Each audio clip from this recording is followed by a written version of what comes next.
Après un courte nuit sous les étoiles, un trek de 17 km attend la Fada.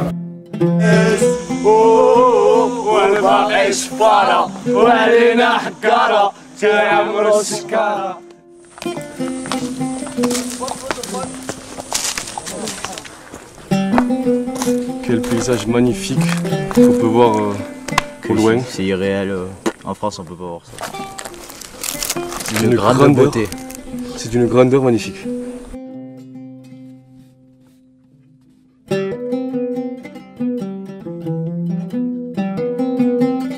Après avoir quitté la forêt de chênes verts, une partie du trek s'est faite sur un plateau rocheux où se cachaient plein de scorpions. Mais comme on est fada, on n'a peur de rien.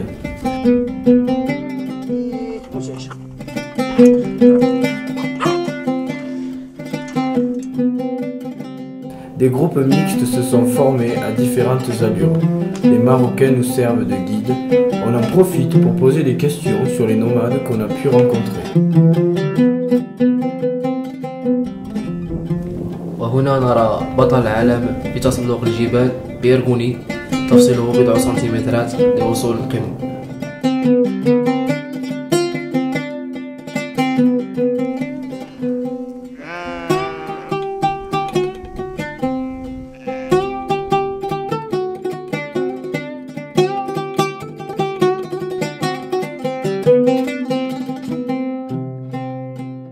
Donc là, nous sommes en train de manger, puis nous sommes à 10 minutes de la cascade de Zaouïa.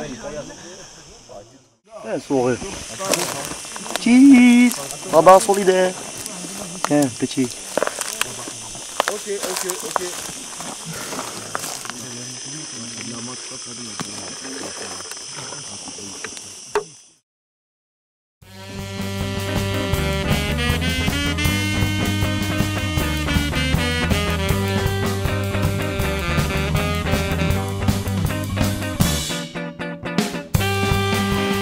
Directement arrivés, nous allons nous baigner à la piscine naturelle aménagée par les jeunes.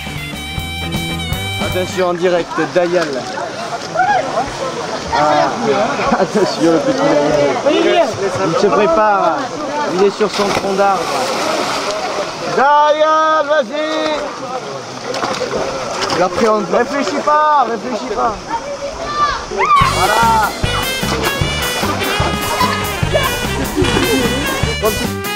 Voilà.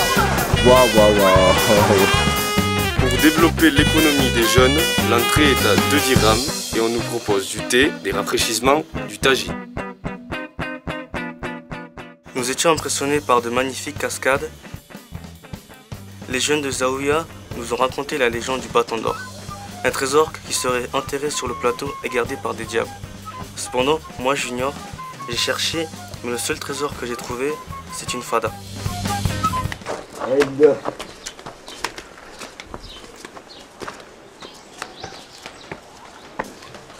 Nous sommes accueillis dans une famille amazière, dans une maison moderne qui respecte l'organisation traditionnelle de la maison marocaine avec une grande pièce à vivre et ses banquettes qui parcourent les 4 murs.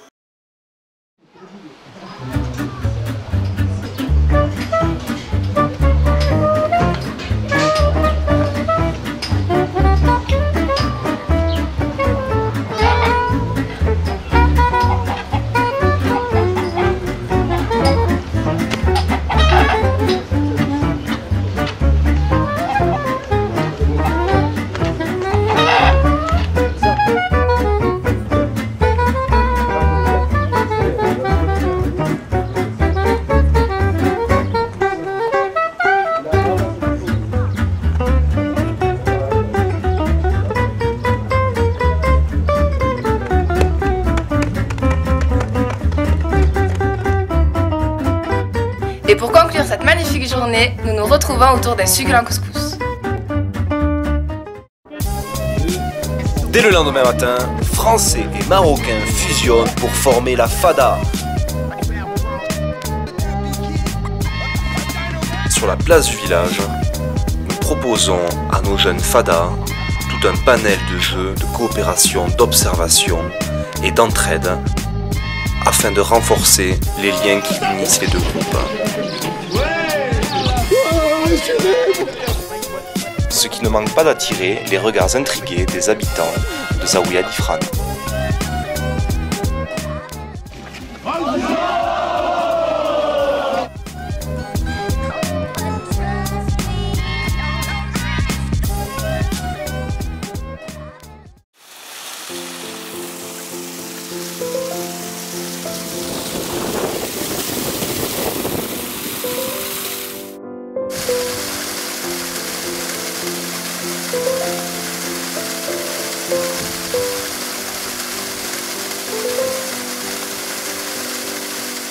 Dayal, le reporter de l'extrême. Voilà, tout ce qu'on peut voir sur le plateau de Zaouïa d'Ifrane, cette magnifique vue, c'est incroyable. Je sais que je me répète depuis tout à l'heure, mais c'est vraiment magnifique.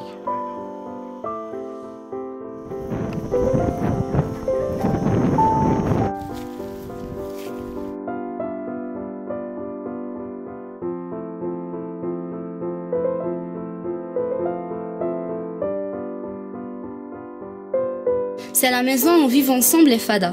C'est sur ce toit que les barrières sont tombées autour de chants franco-marocains. Comme le montre ce t-shirt où sinistre la GRA a été remelé. Ah, GRA. Ouais, mais il arrête de manger, oh. Oh, tu vois pas Jasmin là-bas? Jasmin, elle est tranquille.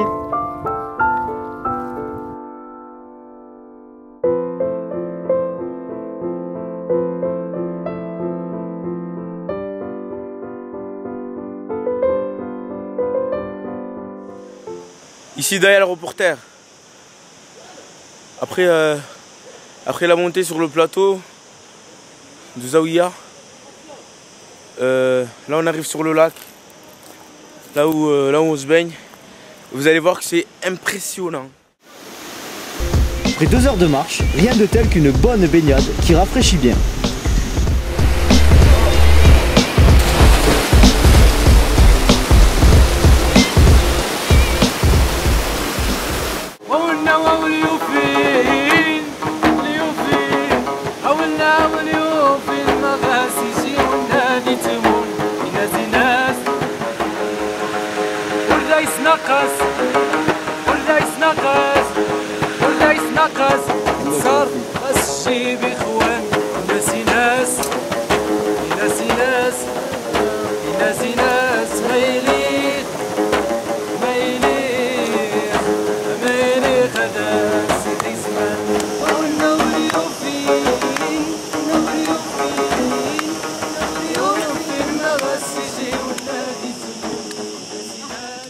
Bien détendu par ces 2 jours passés à Zaouïa d'Ifrane, le groupe se scinde en 2.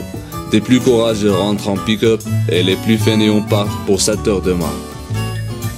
Les uns faisant de belles rencontres et les autres se délectant de magnifiques paysages. Sur la route, les randonneurs ont rencontré des bergers et des hommes travaillant dans des champs.